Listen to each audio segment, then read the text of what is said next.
Você agora vai ter oportunidade de ver um sermão incrível sobre José como pai adotivo de Jesus. A irmã Clarice Ebert vai compartilhar conosco verdades incríveis sobre adoção e compartilhar a sua experiência como uma mãe que adotou uma filha e compartilhar sobre essa filha que veio adotar uma criança também.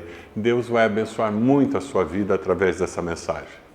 E na mensagem de hoje, eu gostaria de apresentar uma história que todos já conhecem e que vamos visitar nessa noite, em que uma história lindamente orquestrada por Deus e que se encontra na Bíblia, que foi a história de adoção mais bem-sucedida que já existiu, que é a história de José.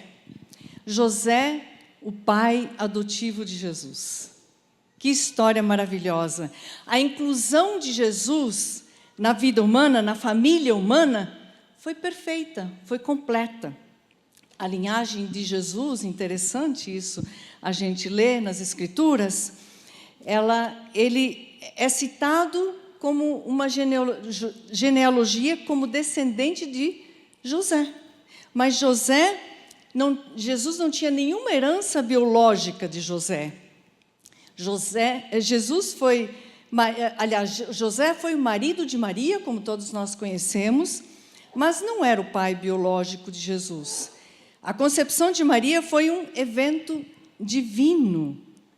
E como nós lemos em Mateus 1,18, foi assim o nascimento de Jesus Cristo.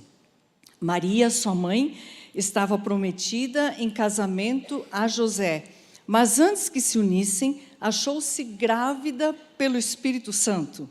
Maria fora chamada para uma nobre missão de conceber o Salvador. Incrível e nobre missão. Mas José também foi convocado para essa missão, ao lado de Maria. Ele foi chamado para se colocar ao lado de Maria, para assumir uma postura de pai daquele bendito fruto do ventre de Maria. Ele era o noivo de Maria e iria casar-se com ela. E já havia um compromisso estabelecido ali. E agora, o que pertencia à vida de Maria, obviamente também era da conta de José. No entanto, ao receber a notícia de que Maria estava grávida, ele até ficou meio tonto, ficou meio assustado, e desconfiado e temeroso até. Essa notícia, com certeza, teria uma repercussão social. E como pode ser? Como é que pode ser?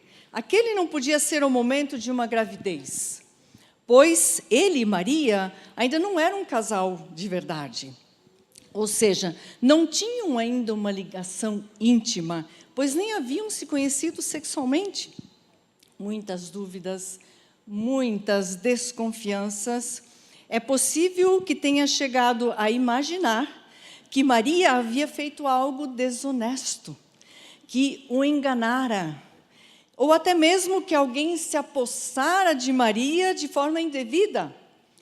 E um turbilhão de coisas deve ter passado na mente de José e também no seu coração. Como que ele iria enfrentar essa situação? Com certeza, jamais imaginara que seria pego de surpresa numa situação como aquela. Não queria expor Maria publicamente à desonra, por isso intentou anular secretamente o compromisso com ela, para que ele fosse visto um homem de desonra e não ela como uma mulher desonrada. Assim, Maria seria poupada até mesmo do apedrejamento público, que era uma norma para a época, e ainda outras consequências difamatórias que certamente aconteceriam como consequência. E assim nos conta o texto bíblico em Mateus 1,19. Por ser José, seu marido, um homem justo, e não querendo expô-la à desonra pública, pretendia anular o casamento secretamente. Deus, que escolhera Maria para a nobre missão de conceber o Salvador, não deixaria José, que era o parceiro de Maria, fora de seus planos. Deus tinha José também nos planos dele. Aliás, penso até mesmo que o fato de José ser o noivo de Maria acrescentou bons pontos aí a seu favor para ser escolhida por Deus para essa missão tão especial.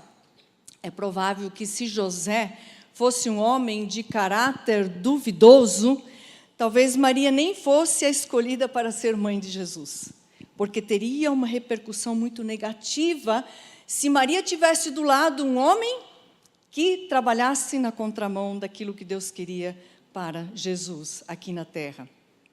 Porque certamente o homem que estaria ao lado de Maria como seu esposo, com seu caráter e personalidade, influenciaria no processo de desenvolvimento de Jesus, desde a sua tenra infância até a sua vida adulta. Se Deus escolhesse para ser a mãe de Jesus uma mulher que tivesse um marido sem temor a Deus, poderia comprometer todo o seu desenvolvimento. Por isso, é bem provável que Deus pensou não apenas na mulher que conceberia Jesus, mas também no homem que estaria ao lado dessa mulher, no dia a dia, acompanhando todos os detalhes de seu nascimento e também cuidados e desenvolvimento como indivíduo humano. Dessa forma, Deus focalizou nos dois como parceiros para essa jornada. E Maria e José seriam a dupla perfeita. O contexto dessa belíssima história evidencia que tanto Maria foi convocada para a maternidade de Jesus, como também José para a paternidade de Jesus. Porém, para que José pudesse entender isso, porque ele ficou meio confuso, meio baratinado e assustado e temeroso, para que ele pudesse entender isso, ele precisava sanar as suas questões, as suas angústias, diante de tamanha surpresa, como nos mostra Mateus 1:20. Mas depois de ter pensado nisso, que é a sequência do texto que nos diz que ele intentava anular secretamente o casamento com Maria, depois de ter pensado nisso, apareceu-lhe um anjo do Senhor em sonho e disse: José, filho de Davi, não tema receber Maria como sua esposa, pois o que nela foi gerado procede do Espírito Santo. Ela dará à luz um filho e você deverá dar-lhe o nome de Jesus, porque ele salvará o seu povo dos seus pecados. Suas dúvidas foram clarificadas ali, nessa situação, com a visita do anjo do Senhor que lhe falou enquanto dormia. Orientou-lhe que deveria assumir seu posto de parceiro ao lado de Maria, pois esse era o plano de Deus para ele. Da mesma forma como Maria, José compreendeu que ele também estava sendo chamado para protagonizar o plano divino do envio do Messias para a humanidade. Assim entendeu que, ao invés de anular secretamente o casamento, deveria assumir-se como parceiro de Maria em todo o processo de sua gravidez e no cuidado e desenvolvimento de Jesus. Diante dessa compreensão, José assumiu uma postura aberta e disponível ao que Deus lhe propusera e acolheu a paternidade adotiva com grande responsabilidade. Como nós podemos ler em Mateus 1:24. Ao acordar daquele sono onde o anjo o visitou, José fez o que o anjo do Senhor lhe tinha ordenado e recebeu Maria como sua esposa. Ele entendeu que ser o parceiro da mulher que tanto amava e que Deus escolhera para uma missão tão especial seria a grande convocação e missão da sua vida. E por isso José assumiu a postura de um grande parceiro e comportou-se como um verdadeiro cavalheiro. Amparou Maria de forma carinhosa e solícita em todo o período da gravidez e ao longo de todo o processo de crescimento de Jesus até a sua vida adulta. Lucas 2:52, nós lemos que Jesus ia crescendo em sabedoria, estatura e graça diante de Deus e dos homens. Mostrou que ele tinha uma família terrena aqui, pais muito empenhados, e José era o pai adotivo nessa estrutura familiar terrena. Da mesma forma que Maria, José enfrentou tudo com a nobreza de um servo dedicado ao Senhor. E ambos, José e Maria, estavam empenhados numa parentalidade conjugada diante dos inúmeros desafios que nós vemos em todas as histórias referentes ao crescimento e desenvolvimento de Jesus. Por exemplo, eles enfrentaram juntos a repercussão social e cultural que todo aquele cenário proporcionou. Também os desconfortos na viagem para o recenseamento. Maria estava grávida, eles estavam juntos. Também as condições precárias para as condições do parto. Quanta precariedade naquela situação. Também aquelas visitas desconhecidas e inesperadas do recém-nascido. Ameaças de morte por parte do rei Herodes, fuga para o Egito, retorno à cidade de origem, Nazaré, na Galileia, apresentação de Jesus no templo aos 11 dias para a circuncisão, ritual dos 12 anos de participar na festa da Páscoa em Jerusalém, o desaparecimento de Jesus na viagem de retorno para casa, que foi uma angústia para aqueles pais que procuraram, e ambos estavam juntos nessa jornada. E assim, ao longo de todo o desenvolvimento, socialização, vida adulta, missão, prisão e morte de Jesus, eles estavam lá. Não se sabe ao certo o final da vida de José, mas se sabe que a influência de José na vida de Jesus foi notória. Tanto é que Jesus seguiu o ofício do seu pai José, seu pai adotivo, e se tornou um carpinteiro como ele. José, o pai adotivo de Jesus, nos ensina que uma história de adoção pode estar recheada de dúvidas, mas quem orquestra cada episódio de cada história é o próprio Deus. José também nos ensina que adotar requer abertura, aceitação e acolhimento de uma vivência inusitada, diferente, que não conhecemos. Também nos ensina que o dono da vida é Deus. A vida que chega a nós pode seguir a scripts sociais pré-estabelecidos ou romper com qualquer um deles. Vidas que chegam a nós podem vir biologicamente ou não, não importa. Deus é o dono da história de cada uma dessas vidas. Todas as vidas que chegam a nós, como filhos ou filhas, precisam ser geradas e adotadas. Vidas biológicas precisam ser adotadas e vidas adotivas precisam ser geradas no nosso coração. Filhos, sejam biológicos ou não, precisam do colo da alma, da inclusão e do pertencimento. Não basta dar um colo físico, por mais que seja importante. É necessário acolher a experiência da parentalidade com suas inúmeras variantes, para que o exercício dela possa favorecer a uma relação saudável entre pais e filhos, sejam estes biológicos ou adotivos. Adotar é amar, é acolher e fazer pertencer incondicionalmente. Para adotar não basta ter por um lado, alguém com amor para dar e, por outro lado, alguém com necessidade de amor para receber. Adotar significa garantir o direito à família, pela via do acolhimento por inteiro, numa inclusão que promove o sentido de pertencimento, de uma forma tal que feridas possam ser curadas, histórias possam ser ressignificadas e seguranças e confianças possam ser construídas. Assim sendo, a adoção acontece em um movimento mútuo entre quem adota e quem é adotado. Adotar foi uma experiência sublime para a nossa família. A nossa adoção foi mútua. entre nossa família e essa vida preciosa que chegou para a nossa família. Nós adotamos e fomos adotados. E para que eu possa contar essa nossa experiência, essa história, eu preciso falar do Cláudio. Fui casada com ele por 42 anos. Fomos parceiros de vida e de ministério por todos esses anos. Ele foi pastor em igrejas locais por mais de 35 anos.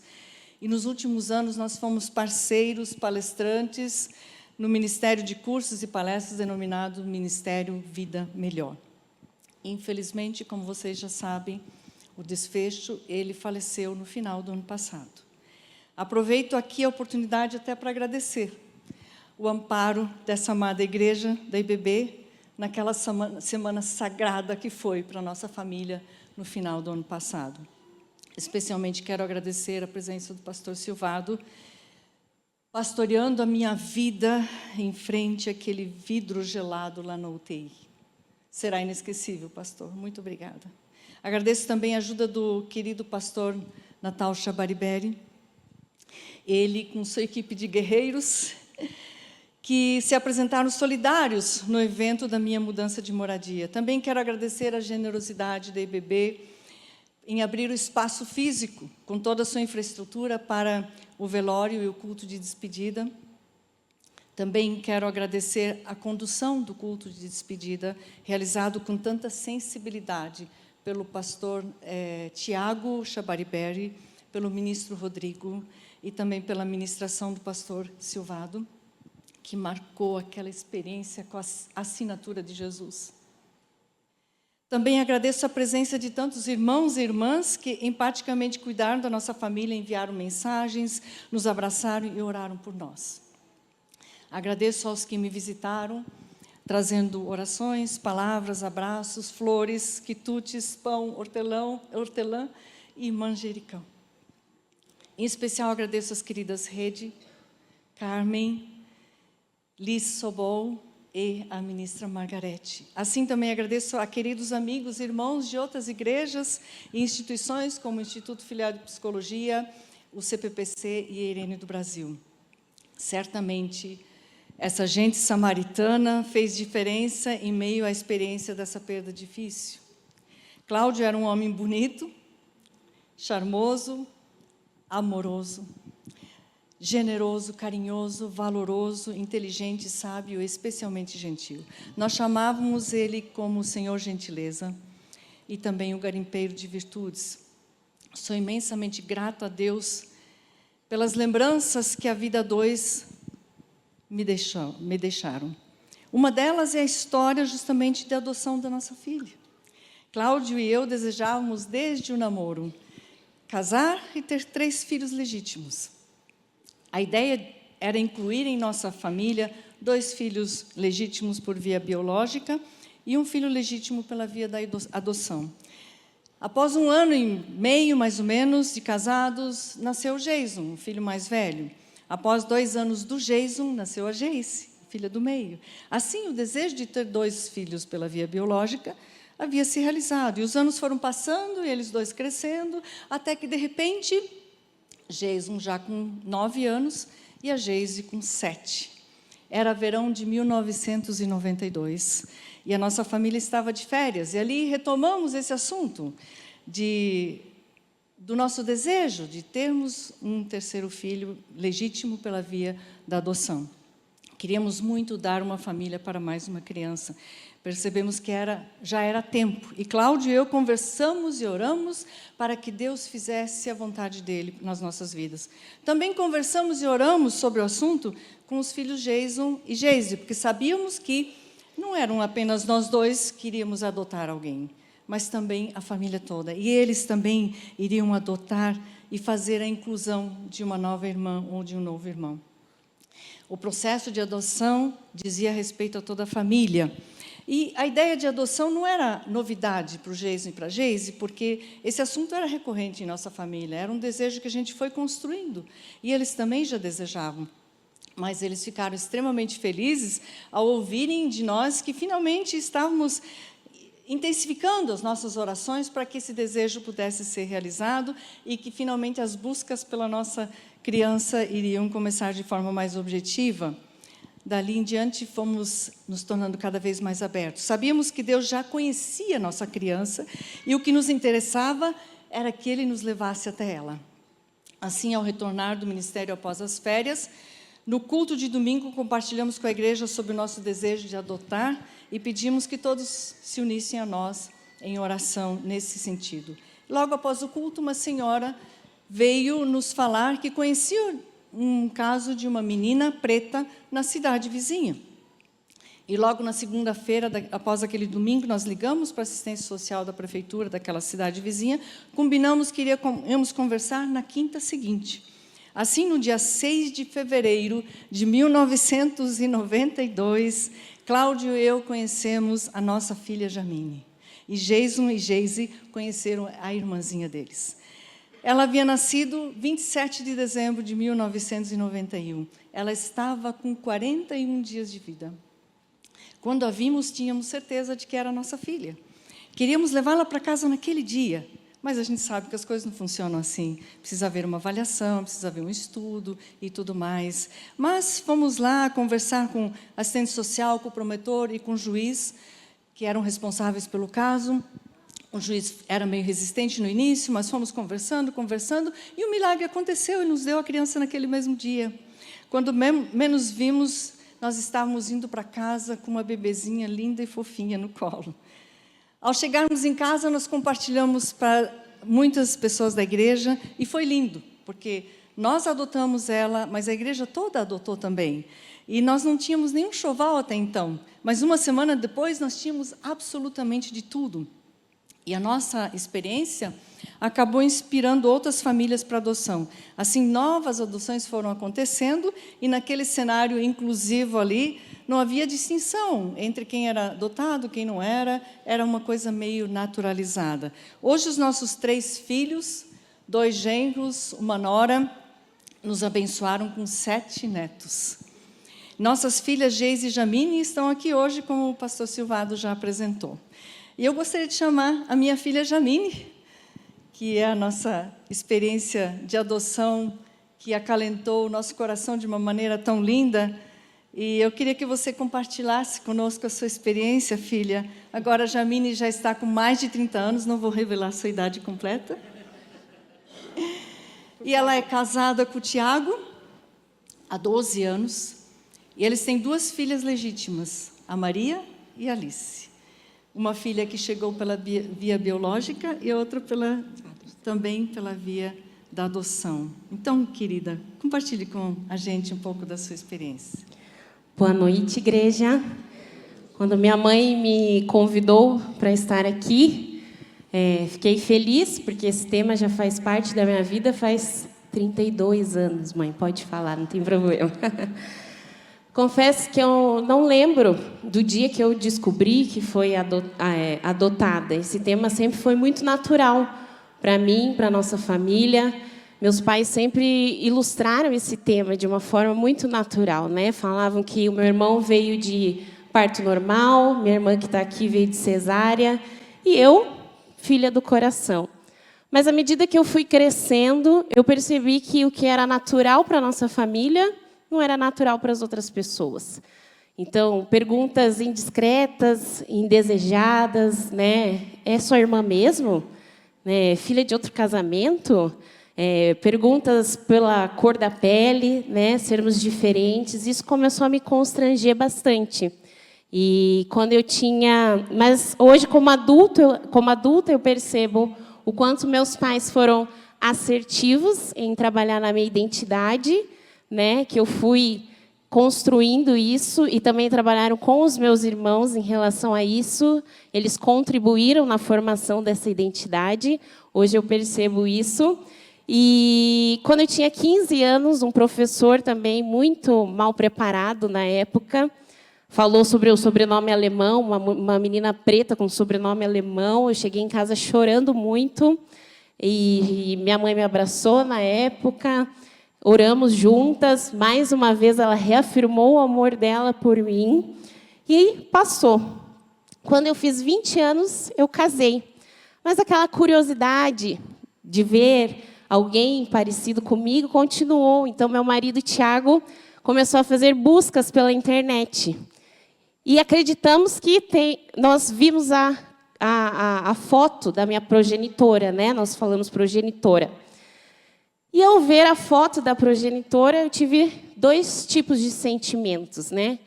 O primeiro sentimento foi de pena e o segundo sentimento foi de gratidão. Gratidão por ela ter me entregue, porque senão eu não teria conhecido Jesus. Jesus, meu único Salvador, e não teria nessa família, né? E a partir daquele dia, eu comecei a entender que todos nós fomos adotados. Eu entendi que todos nós fomos adotados por Jesus para sermos chamados seus filhos. E um versículo que acompanhou minha vida por muito tempo, Isaías 49:15, que diz: porventura, pode uma mulher esquecer-se tanto de seu filho que cria, que não se compadece dele, do filho do seu ventre, mas ainda que esta se esquecesse dele, contudo, eu não me esquecerei de ti. Então, essa verdade que eu carreguei por muitos anos na minha vida, que Deus não se esqueceu de mim. Ele estava comigo naquela entrega, naquele momento que aquela progenitora me deixou, Ele já estava escrevendo a minha história desde o ventre. Então, a minha história não é pesada, não é triste, mas é de uma família comum que optou crescer através da adoção. Uma história de uma família de 2 jovens lá atrás, né? Meu saudoso pai, minha mãe, que responderam ao sim do Senhor, porque a adoção é um chamado do Senhor, não é para todo mundo, é algo muito específico de fazer um resgate de uma menina lá atrás, há 32 anos atrás. Então, Deus falou, eles falaram sim, e hoje eu sou casada com o Tiago. Tenho uma menina, como minha mãe disse, de 7 anos, e nós também temos esse chamado, falamos sim. A Alice Carolina veio pela pandemia com 1 ano e 6 meses, hoje ela tem 5 anos, mas eu sei que Deus quer que nós, como igreja, nos importamos com aquilo que Ele se importa, amém? É isso. Amém, filha querida. Obrigada por dizer sim para nós. Nós dissemos sim para você e você disse sim para nós, né? Como a Jamine falou, né? Nós gostamos de contar a chegada dos nossos filhos da seguinte forma: Jason chegou por via de parto normal, a Geise via parto cesariana, a Jamine via parto do coração.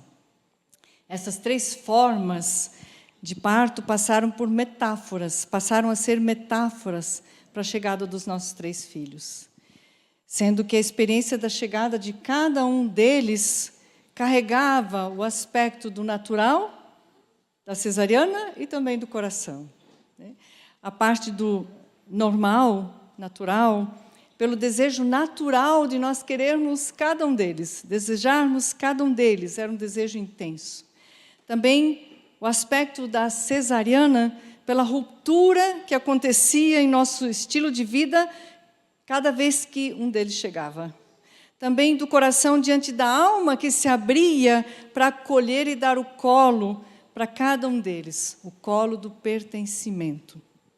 E nesse sentido, não havia mais diferença em relação à forma como cada um deles havia chegado à nossa família, pois o nosso coração e a nossa alma haviam adotado os 3 igualmente e incondicionalmente.